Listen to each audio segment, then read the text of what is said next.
You wake up on your own when you're rested. Pause. No alarm clock, no schedule, no place you need to be. You stretch and think about just one thing: what to do today. For 99% of human history, this wasn't a philosophical question. Pause. This is how every morning began. For about 300,000 years. The modern person spends around 90,000 hours at work, a third of their entire waking life. But for almost all of history, work as we know it didn't exist. No salary, no boss, no career ladder. So what did people do all day? Pause. Let's go through the facts. Let's start with what we can verify right now. In the 60s, anthropologist Richard Lee tracked every hour of life among the hoansi Bushmen in the Kalahari Desert. They hunted and gathered mongongo, a desert nut tree. Getting food took an average of 17 hours a week. The rest of the time was theirs. In 1966, anthropologist Marshall Solins called this the original affluent society, not because they had a lot of stuff, but because they needed so little. The same pattern showed up everywhere researchers looked. The Hadza in Tanzania, studied by Frank Marlowe. The Ache in Paraguay. The Martu in Australia. Different continents,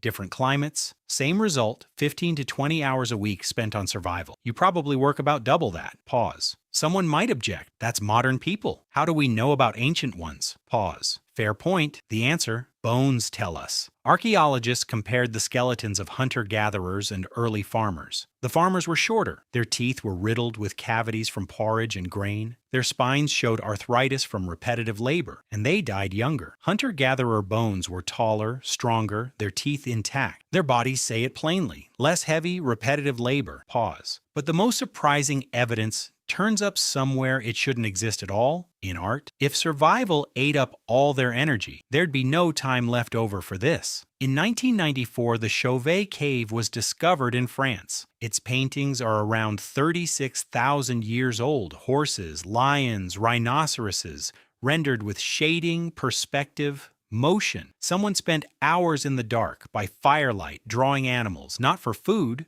Pause. For beauty, for meaning. In South Africa's Blombos Cave, archaeologists found shell beads roughly 75,000 years old. Nearby lay a kit for grinding ochre, an ancient workshop of sorts, and a piece of ochre etched with a diamond crosshatch pattern, the earliest known design made by a human hand. In Hohle Fels cave in Germany, researchers found a flute carved from a vulture's bone, 5 evenly spaced holes, about 40,000 years old. Whoever carved it understood pitch, not for hunting, for music. Finds like these stretch from Europe to Africa to Asia: jewelry, beads, patterns, tools more elaborate than survival required, things that took hours of work with no practical use at all. This is what people did once the food was taken care of. Pause.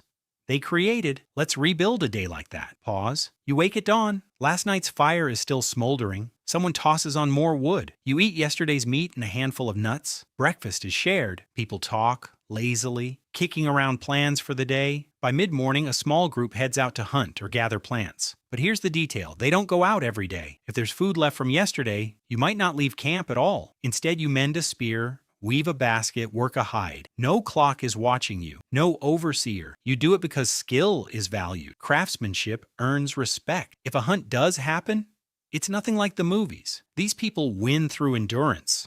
They chase an animal at a jog for hours. They sweat and shed heat as they run. The animal overheats and collapses. A persistence hunt like this, including tracking, takes 3 to 6 hours. The carcass is carried back to camp and shared. Everyone eats. By midday, the essentials are already done. Pause. What comes next is the part hardest for us to picture. People rest. They sit in the shade and talk, play with the children, groom each other's hair, make beads, carve patterns into bone, doze off. Anthropologist James Sussman described hoansi life from the inside. About 6 hours a day went just to socializing. Not sleep, not work, talking, laughing, joking. In a world with no money and no police, survival runs on relationships. If people don't like you, they won't share food with you on a hungry day. So time spent on friendship is spent generously. Pause. Then the sun goes down, and the most interesting part happens. In 2014, Polly Wiesner studied recorded hoansi conversations.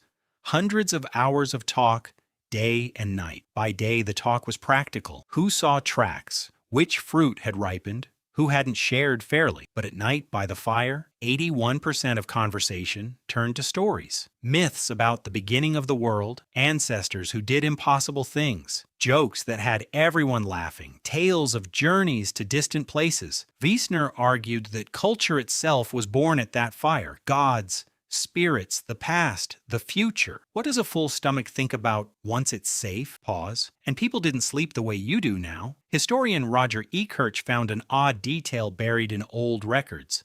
Before electric light, sleep was split into two parts. A first sleep of about 4 hours, then an hour or two awake in the dark, then a second sleep of another 4 hours. In the 1990s, psychiatrist Thomas Weir confirmed this in an experiment. Take away artificial light, and the body returns to 2 sleeps on its own. So here's what a full day looked like. 4 to 6 hours getting food and making tools. About 6 hours of socializing, storytelling, and play. 8 hours of sleep split into 2 phases, and time when you simply sat and watched the clouds, existing without needing to justify your existence with tasks. Size. Then about 12,000 years ago, everything shifted. In the Middle East, in the Fertile Crescent, people planted the first seeds. Nearby, they'd already built Göbekli Tepe, a stone temple older than farming itself, massive pillars raised by hunter-gatherers for ritual. And then agriculture became a trap. You start plowing, and you can feed more people. More people need more food.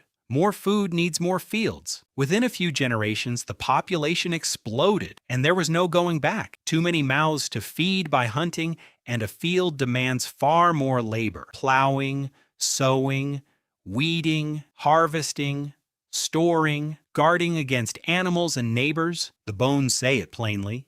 The first farmers worked more and lived shorter lives. Biologist Jared Diamond called the shift to agriculture the worst mistake in human history. But the population kept growing, and specialists appeared: potters, weavers, craftsmen, then soldiers, priests, officials, and finally, a job. Your time now belonged to someone else in exchange for food. By the time cities appeared, the old way of life was gone. In its place came schedules, debts, and the obligation to work most of the day. Pause. Today you give work 90,000 hours. Your ancestors spent a fraction of that on survival. You sleep in one solid block and call waking up at 2 a.m. insomnia. They slept in 2 stretches and thought in the quiet in between. You chase success by someone else's standards. They woke up already free. What they had was enough. They didn't need to become successful. They already lived that life, the very life you're working toward.